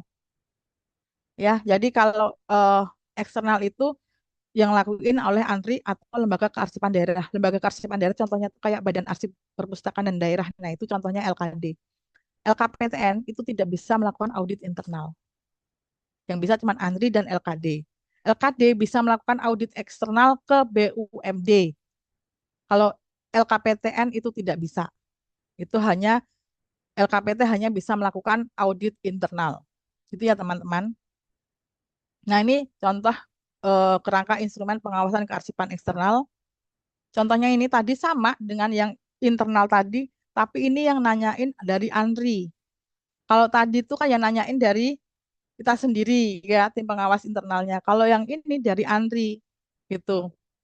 Yang pertama aspek kebijakan kearsipan. Ada nggak tata naskah dinasnya, ada nggak klasifikasi arsipnya, SKKAD-nya harus ada, JRA, ada nggak di situ program arsip vitalnya, kemudian bagaimana pengorganisasian kearsipannya, pernah nggak melakukan alih media arsip, kayak gitu. Kemudian pengelolaan arsip dinamisnya inaktif, terjaga, elektronik, penyusutan, nah kayak gitu. Ini indikator yang digunakan ketika eh, ada pengawasan eksternal. Sama dengan tadi ketika internal. Sama seperti ini. Hanya kalau yang punya eksternal ANRI itu ini nanti ketambahan arsip statis. Nah, kalau pembinaannya yang ditanyakan biasanya jumlah unit karsipan berjenjang yang mampu menyusun dinamis. Nah, kemudian jumlah unit pengolahnya berapa? Kemudian unit pengolah itu mampu nggak bikin daftar arsip vital sesuai ketentuan? Kemudian ada jumlah unit pengolah yang mampu mengolah arsip terjaga sesuai ketentuan. Nah, ini yang ditanyakan juga, termasuk indikator ketika pengawasan eksternal. Kemudian eh, penerapan GNSTA, ini juga termasuk pembinaan kearsipan. Nih, ini contoh-contohnya nanti teman-teman bisa baca sendiri. Kalau saya bacain juga nanti teman-teman ngantuk, saya juga capek ngomongnya ya. Ya kan? Biar nggak capek nanti teman-teman baca sendiri karena ini apa lebih nanti apa ya? Lebih rinci gitu. Nanti saya kasih contoh worksheet-nya seperti apa ketika dilakukan pengawasan eksternal. Nah, ini. Ini tadi saya cerita tentang arsip tematik. Nih contohnya tentang penanganan COVID. Nah, ini biasanya tanyakan. Kemudian ada kualitas pengelolaan arsip elektronik. Kalau sekarang Andri itu baru gencar-gencarnya nanyain tentang Sri Kandi. Ya, Sri Kandi, tapi bukan untuk perguruan tinggi. Kalau Sri Kandi biasanya untuk kementerian. Betul. Nah, ini contoh lagi tentang TTE. Karena udah pakai aplikasi, tanyakan juga itu bagaimana TTE, penggunaan TTE pada naskah dinas, perlu nggak stempel pada TTE seperti itu, kemudian contohnya seperti apa, pengelolaan pemberkasan arsip-arsip born digitalnya seperti apa. Nah, itu biasanya muncul ketika ada pengawasan eksternal. Tuh, contohnya seperti itu. Nih, kemudian contoh lagi aspek sumber daya kearsipan. Contoh SDM misalnya yang dinilai terpenuhnya kompetensi pimpinan unit kearsipan. Nah, unit kearsipan kan dia punya kompetensi sesuai enggak dengan yang kriteria dari ANRI. Nah, kemudian tersedianya arsiparis, kemudian terlaksananya implementasi pengembangan kompetensi kearsipan misalnya. Jumlah arsiparisnya berapa ini termasuk dalam pengawasan eksternal. Ini contoh-contoh indikator yang digunakan ketika ada pengawasan eksternal. Nah, ini contoh teman-teman, contoh worksheet audit pengawasan. Ini contohnya Excel-nya seperti ini. Jadi sebelum Andri turun itu Andri turun ke ke tempat-tempat yang akan diawasi atau diaudit itu mereka biasanya kita udah disuruh mengisi dulu ini mengisi apa dia berkirim linknya dulu. Nah, kita ngisi atau waktu entry meeting itu ada seperti ini kita ngisi. Biasanya sebelumnya sih kita udah tahu dulu gitu ya. Kita bersurat habis verifikasi, kemudian habis verifikasi mereka akan pengawasan eksternal ke kita. Nah, kita dikasih link untuk ngisi. Kita harus menyiapkan itu. Jadi ketika Andri datang ke PTN atau tempat kita itu kita udah siap apa yang mereka minta gitu. Bentuknya Excel. Nah, seperti ini. Contohnya, nah ini kalau yang apa ini pengelolaan arsip aktifnya. Nah, ini contoh pengelolaan arsip statisnya. Nih, dokumen yang memuat panduan akuisisi arsip statis. Nah, itu muncul. Ada enggak. Kemudian dokumen hasil monitoring arsip statis. Ada tidak. Nah, kemudian ada enggak arsip foto. Ada berapa roll film di PTN gitu. Itu nanti masuk di sini. Ini cuma saya ambilkan sedikit contoh dari daftar bukti dukung yang diminta ketika Andri melakukan pengawasan eksternal di perguruan tinggi. Nah, udah selesai teman-teman. Contohnya seperti itu. Oke ya. Ada pertanyaan atau makin bingung?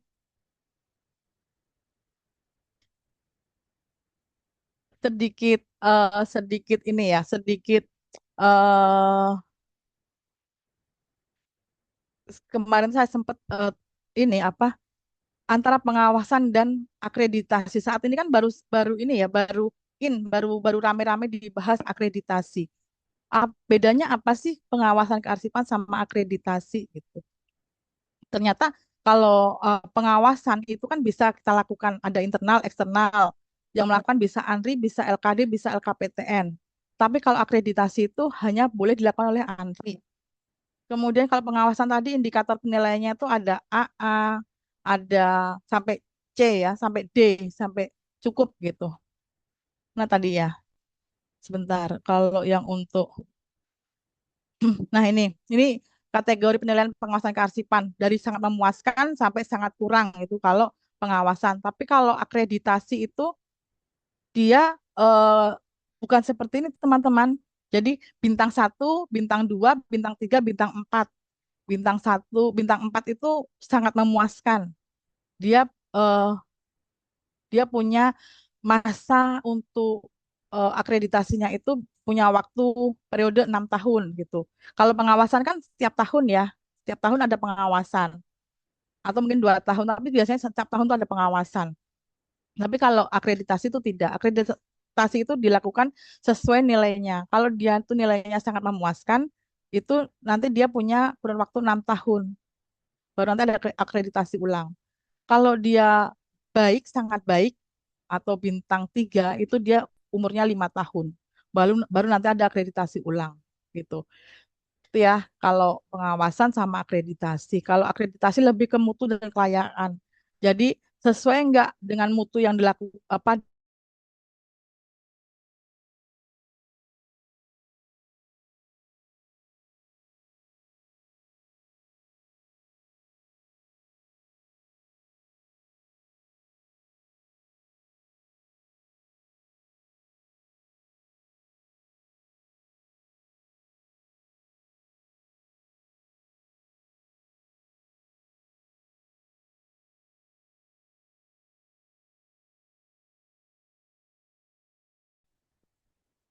Oke, oke. Saya kira cukup ya dari saya, pemaparan dari saya. Monggo silahkan kalau mau bertanya atau makin bingung. Saya lebih senang kalau bingung. Kalau bingung berarti masuk. Kalau nggak bingung berarti enggak. Oke, terima kasih. Saya kembalikan ke Mbak Rima. Assalamualaikum warahmatullahi wabarakatuh. Baik, terima kasih kami ucapkan terima kasih banyak kepada Ibu Aning atas pemaparan yang sangat jelas dan juga membuka wawasan kita semua ya, teman-teman. Oke, kalau kita lihat secara garis besarnya, tadi kita diajak untuk memahami bahwa pengelolaan arsip itu ternyata tidak cukup hanya dilakukan saja, tetapi juga perlu dilihat kembali melalui proses evaluasi dan pengawasan. Nah, mulai aspek yang dinilai, bagaimana proses pengawasan yang dilakukan, lalu sampai adanya perencanaan seperti PK-PKT. Ya, Semuanya menunjukkan bahwa pengelolaan arsip itu memang harus berjalan secara sistematis dan berkelanjutan. Nah, jadi kita bisa pahami bahwa kualitas suatu lembaga dalam pengelolaan arsip tidak hanya dilihat dari pelaksanaannya, tetapi juga dari bagaimana evaluasi dan pengawasan itu dijalankan secara konsisten. Nah, baik, selanjutnya itu kita akan memasuki sesi tanya jawab. Mungkin kami membuka kesempatan kepada teman-teman yang ingin bertanya, dan pada sesi ini kami akan membatasi untuk sekitar 1-2 penanya terlebih dahulu. Mungkin kepada teman-teman yang mau bertanya, boleh mengangkat tangan atau menuliskan pertanyaan di kolom chat. Nanti saya akan membantu untuk membacakannya dengan menyebutkan nama serta pertanyaannya dengan jelas.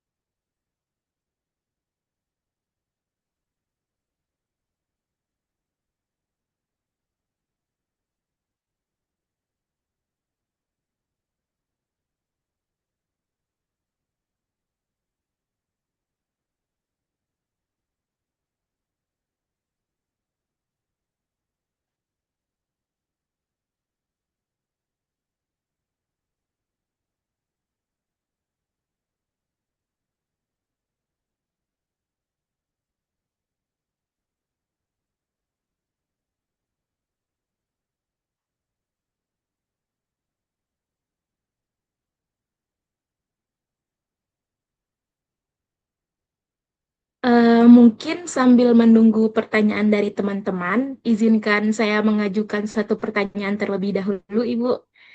ya boleh Mbak. Pertanyaan seperti ini. Berdasarkan pemaparan yang telah disampaikan tadi, jika suatu lembaga sebenarnya sudah memiliki sistem pengelolaan arsip yang cukup baik gitu, namun tidak melakukan evaluasi dan pengawasan secara berkala. Nah, apakah sistem tersebut masih dapat dikatakan efektif dalam jangka panjang? Atau tidak gitu ya. Ya atau tidak? Mm-mm. Sebenarnya kan pengawasan kan untuk evaluasi ya Mbak. Kalau misalnya kita tidak melakukan pengawasan, sebenarnya kalau menurut kami kurang efektif. Kalau menurut kami loh, kan tadi kan kita udah merasa kalau kalau menurut kami, menurut kita sendiri, kita ngerasa udah bagus lah pengelolaannya. Tanpa ada evaluasi. Padahal evaluasi itu kan kadang tadi dari kita sendiri dan juga dari luar, ya kan dari Andri. Kalau cuma dari kita sendiri dan kita tidak melakukan evaluasi, kalau menurut saya kurang bagus karena nanti kadang kita udah ngerasa cukup gitu loh. Padahal ketika diadakan evaluasi itu pasti kita dapat insight baru gitu. Oh ya ternyata kita salah ya selama ini. Contohnya, contoh aja, kita nggak usah sampai ke evaluasi. Contohnya gini, saya ya waktu itu saya melakukan pengelolaan arsip inaktif ya. Ketika kita nata book arsipnya, bagi kami udah ngerasa oke, penomorannya sudah bagus, pelabelannya menurut kami juga sudah bagus, kemudian sudah sesuai dengan ketentuan dari Andri. Tetapi ketika ada kunjungan dari Andri ke tempat kami, itu ternyata kami dikritik sama Andri waktu itu. Banding ini eh, apa bikin labelnya jangan seperti ini untuk di box arsip. Kalau seperti ini kamu terlalu detail. Kalau kamu bikin label di box arsip jangan terlalu detail. Jadi cukup huruf dan angka saja, jangan terlalu detail. Misalnya tahun ini tentang ini, kamu terlalu detail seperti ini. Padahal waktu itu kami merasa kamu udah oke gitu. Nah, salah satu pentingnya evaluasi seperti itu. Jadi kalau menurut saya kalau tidak ada evaluasi kurang. Jadi memang perlu adanya evaluasi karena kalau sudah ada evaluasi pasti ada perbaikan-perbaikan. Tuh, gitu Mbak Rima. Iya, walaupun menurut kita udah bagus, tapi kalau nggak ada evaluasi menurut saya masih kurang.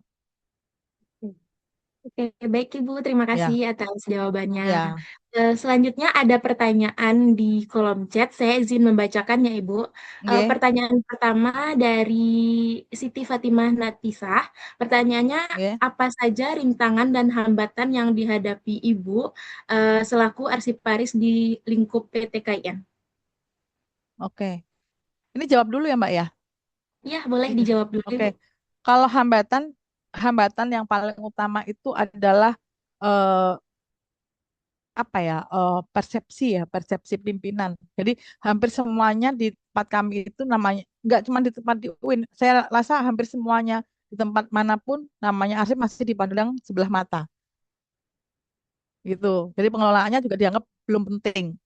Itu salah satu tantangan yang kami hadapi gitu. Terus yang kami lakukan untuk ngadepin seperti itu ya kita berusaha yang pertama lakukan dulu apa yang bisa dilakukan gitu. Yang terbaik kita tetap tetap menunjukkan bahwa ini loh penting loh, arsip itu penting. Tetap kita kelola walaupun mungkin masih dianggap sebelah mata gitu. Kemudian yang kedua cara meyakinkan pimpinan dan pengguna.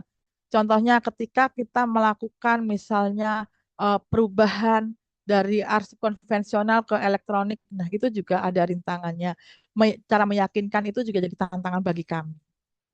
Itu Mbak. Kemudian hambatan lagi, rintangan lagi sarpras. Kami karena masih dianggap kurang atau dianggap sebelah mata untuk pengajuan sarpras kita susah gitu loh.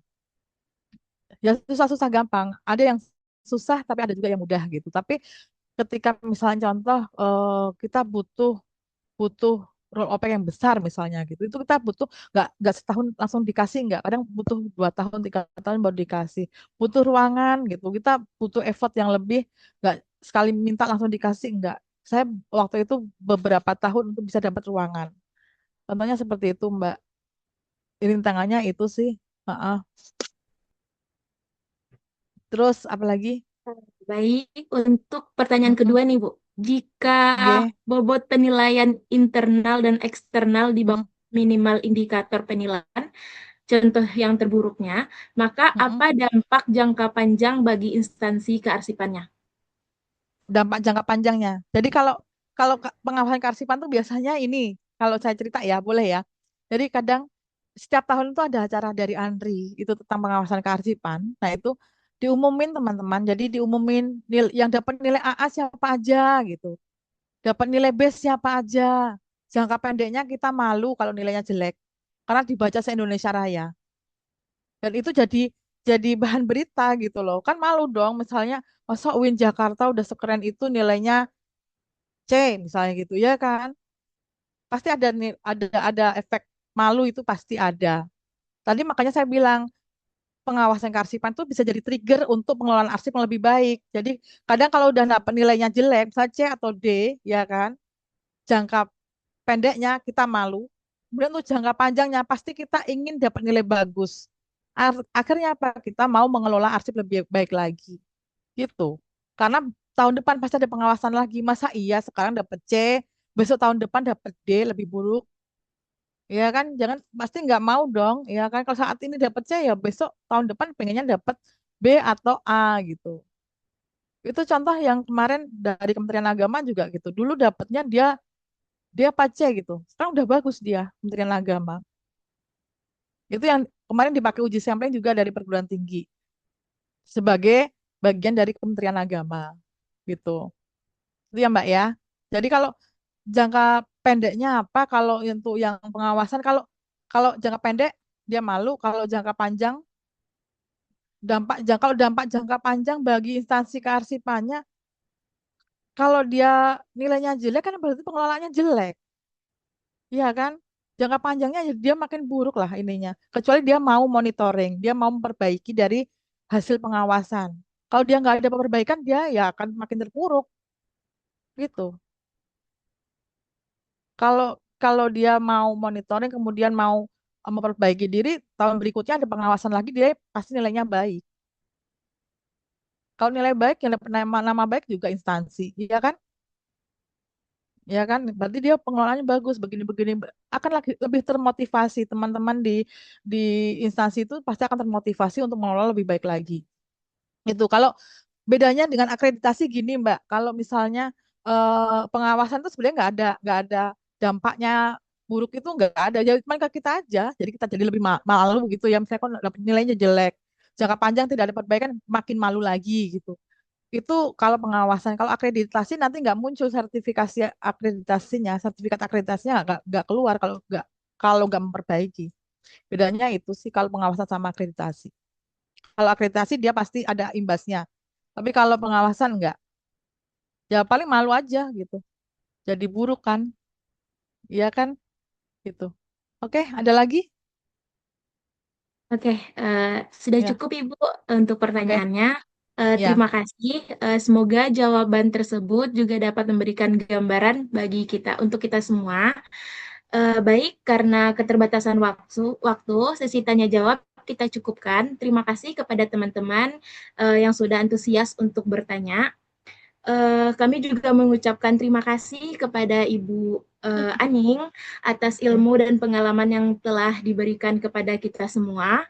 Semoga materi yang telah disampaikan dapat menambah pemahaman kita, khususnya dalam melihat pentingnya evaluasi dan pengawasan dalam pengelolaan arsip yang baik.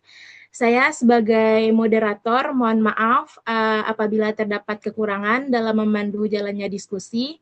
Wassalamualaikum warahmatullahi wabarakatuh. Saya kembalikan kepada MC. Terima kasih kami ucapkan kepada Saudari Rima Ramadhani selaku moderator yang telah memandu jalannya sesi pemaparan materi, serta kepada Ibu Wahyu Setianingsih SHMM atas ilmu dan wawasan yang telah dibagikan kepada kita semua. Hadirin yang saya hormati, setelah ini akan ada penyerahan cenderamata untuk narasumber yang akan diserahkan oleh Ibu Dr. Lolita Sari SAGM HUM MSI. Kepada Ibu Lolita Sari, kami persilahkan. Ya, terima kasih. Ditampilkan itu cenderamata-nya. Mhm. Alhamdulillah. Ya, terima kasih kepada Ibu Wahyu Setianingsih SAMM. Saya kenal beliau ini sangat baik sekali, Bu Aning. Terima kasih banyak atas sharingnya terhadap mahasiswa kami, Prodi Ilmu Perpustakaan, UIN Syarif Hidayatullah Jakarta. Ini mohon diterima ya Bu Aning, Ya, eh, terima kasih. sertifikat. Ya, semoga nanti kita dapat berjumpa sharing secara offline ya, semoga.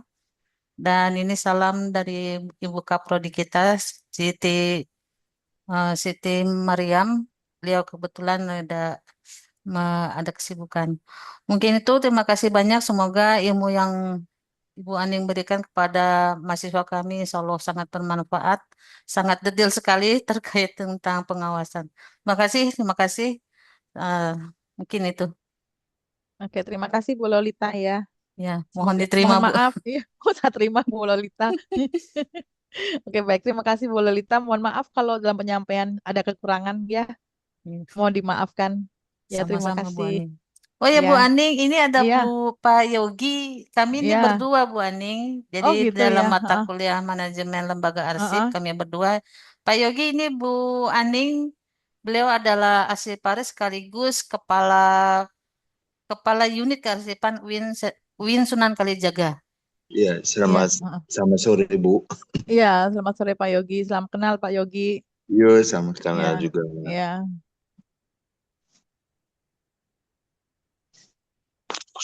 Ibu kembalikan pada MC. iya. Baik, terima kasih kami ucapkan kepada Ibu Dr. Lolita Sari SAGM HUM MSI yang telah menyerahkan cindera mata, serta kepada Ibu Wahyu Setianingsih SHMM yang telah berkenan menerima cindera mata tersebut sebagai bentuk apresiasi dan kenang-kenangan dari kami. Semoga cindera mata ini dapat menjadi tanda silaturahmi dan penghargaan atas ilmu yang telah dibagikan kepada kita semua. Selanjutnya, kita akan memasuki sesi Iya, baru sedang dokumentasi. akan penutupan. Mohon kepada seluruh peserta untuk memastikan kameranya tetap dalam keadaan menyala. Dan bagi yang belum menyalakan kameranya, silakan untuk mengaktifkan kameranya terlebih dahulu.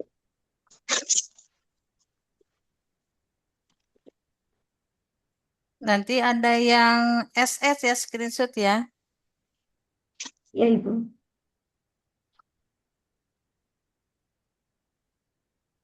Baiklah, saya akan meng-screenshot tampilan pada layar halaman pertama terlebih dahulu. Silakan untuk menampilkan wajah terbaiknya. 1, 2, 3. Baik, dilanjut ke halaman kedua. 1, 2, 3. Baik, dilanjut ke halaman ketiga. 1, 2, 3. Baik, terima kasih. Mohon maaf, Ibu dan para peserta, boleh dimohon untuk membentuk logo arsip. Oh iya, salam arsip ya. Ya, Ibu. Baik, 1, 2, 3.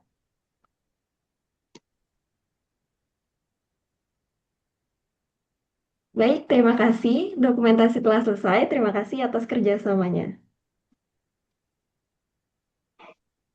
Hadirin yang saya hormati, kita telah tiba di penghujung acara, yakni pembacaan doa bersama yang akan dipimpin oleh Syahrul Ramadan. Kepada Saudara Syahrul, kami persilahkan.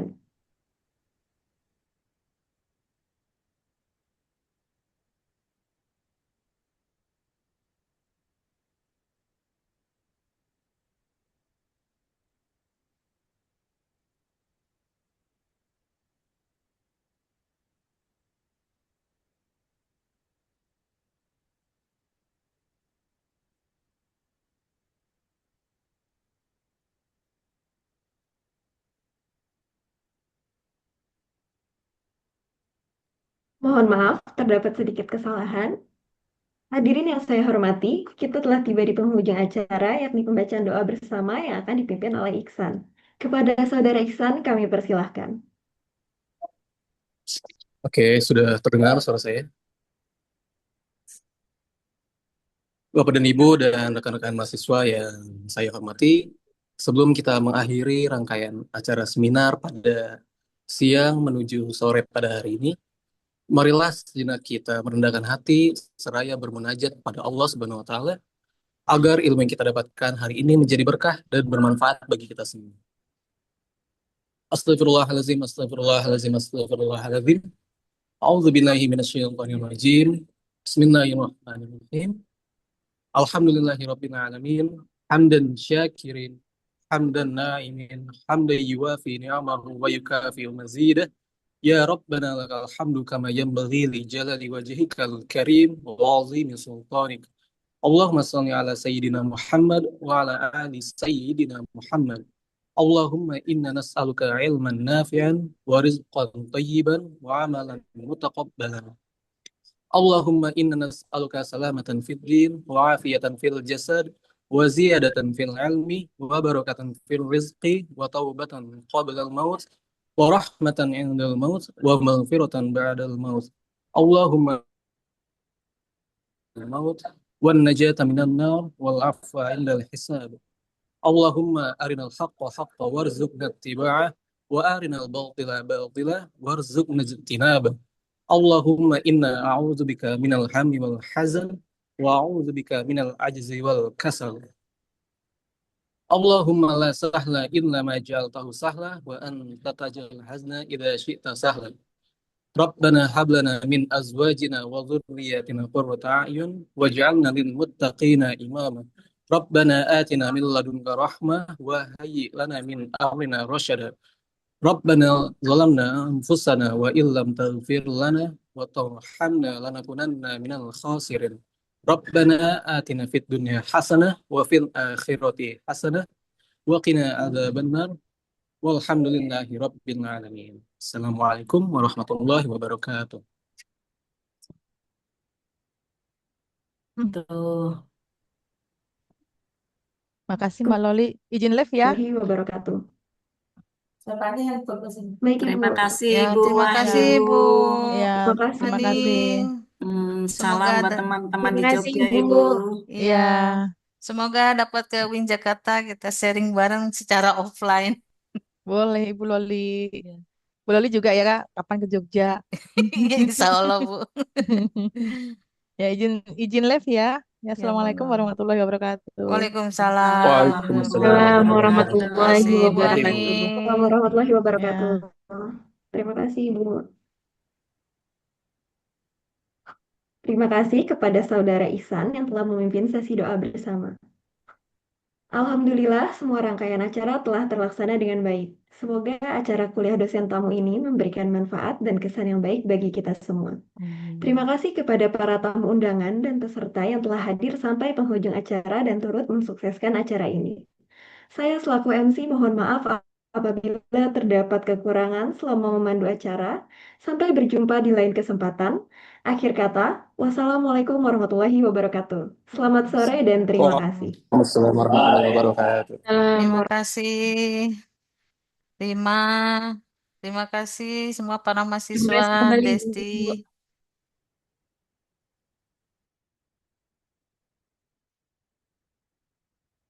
Ibu boleh izin live? Oke. Baik, boleh Ibu. Terima kasih, Ibu. Sama-sama Ibu, terima kasih ya, ini luar biasa nih caranya. Terima kasih.